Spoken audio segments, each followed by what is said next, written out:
Shalom, saudara kekasih dalam Tuhan Yesus Kristus. Sedang berjumpa lagi dalam pembahasan seri kedua surat Filipi yang terangkat dari Filipi 1 ayat 3 hingga ayat 8 yang berbunyi, "Aku mengucap syukur kepada Allahku setiap kali aku mengingat kamu, dan setiap kali aku berdoa untuk kamu semua. Aku selalu berdoa dengan sukacita. Aku mengucap syukur kepada Allahku karena persekutuanmu dalam berita Injil mulai dari hari pertama sampai sekarang ini. Akan hal ini, aku yakin sepenuhnya, yaitu Ia yang memulai pekerjaan yang baik di antara kamu akan meneruskannya sampai pada akhirnya pada hari Kristus Yesus. Memang sudahlah sepatutnya aku berpikir demikian akan kamu semua, sebab kamu ada di dalam hatiku. Oleh karena kamu semua turut mendapat bagian dalam kasih karunia yang diberikan kepadaku, baik pada waktu aku dipenjarakan maupun pada waktu aku membela dan meneguhkan berita Injil." Ayat ke-8, "Sebab Allah adalah saksiku, betapa aku dalam kasih mesra Kristus Yesus merindukan kamu sekalian." Haleluya. Mari kita berdoa.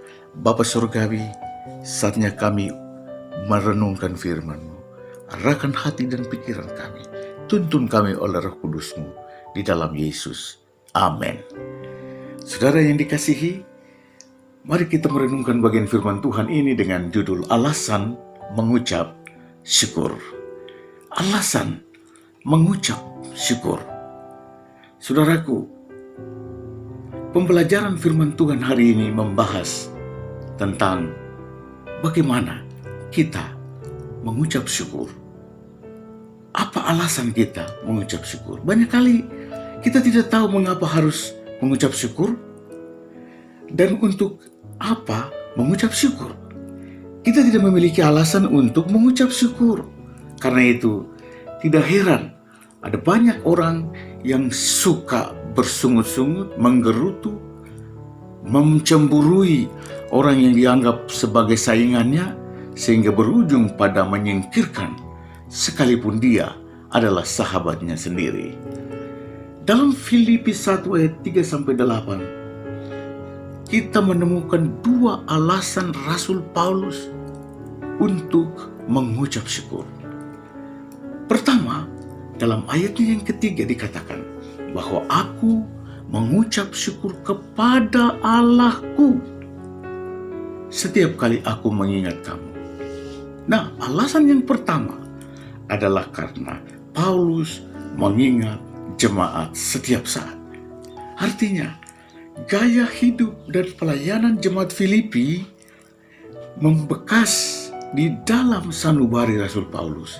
Jemaat ini berhasil membuat Paulus mengucap syukur dan berdoa dengan sukacita. Saudaraku, kenyataan ini sungguh berbanding terbalik dengan kenyataan di mana orang Kristen bukannya membuat sesamanya bersyukur dan bersukacita, tetapi malah menghadirkan keresahan, ketakutan, bahkan mendatangkan kehancuran dan derayan air mata.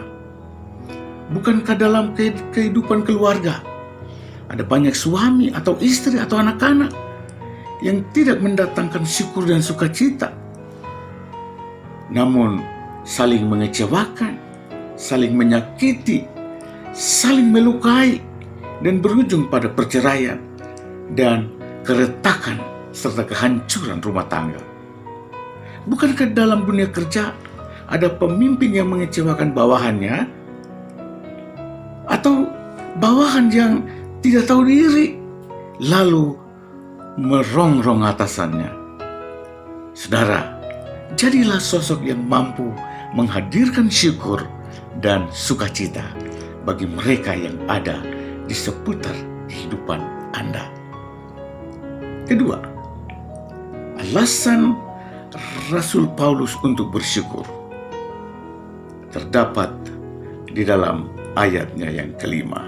Oleh karena persekutuan jemaat Filipi Dalam hal ini, mereka bersekutu di dalam Injil Kristus, mulai hari pertama hingga sekarang ini. Yang menjadi alasan Paulus mengucap syukur bukan atas perkara-perkara duniawi atau yang lahiriah, melainkan atas kehidupan rohani umat Allah yang setia, taat, konsisten sejak awal pemberitaan Injil hingga sekarang. Perkara kehidupan rohani bukan lagi tentang bagaimana dahulu. Banyak orang yang bernostalgia tentang kehidupan rohaninya dahulu. Tetapi bagaimana dengan kondisi rohani kita sekarang, saat ini? Masihkah kita taat dan setia?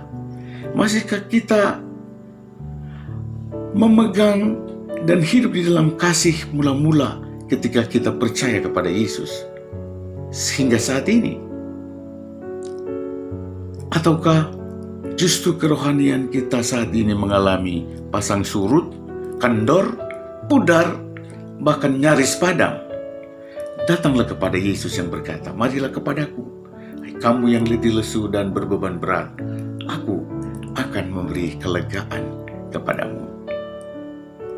Pertanyaan untuk refleksi. Pertama, sudahkah Anda menjadi pribadi yang menghadirkan syukur dan sukacita?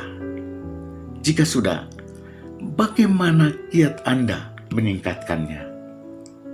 Kedua, jika belum atau gagal, bagaimana Anda berubah menjadi sosok yang menghadirkan syukur dan sukacita? Tuhan Yesus Kristus melalui Roh Kudus kiranya menolong, menguatkan, dan memberkati Anda hari ini. Amin.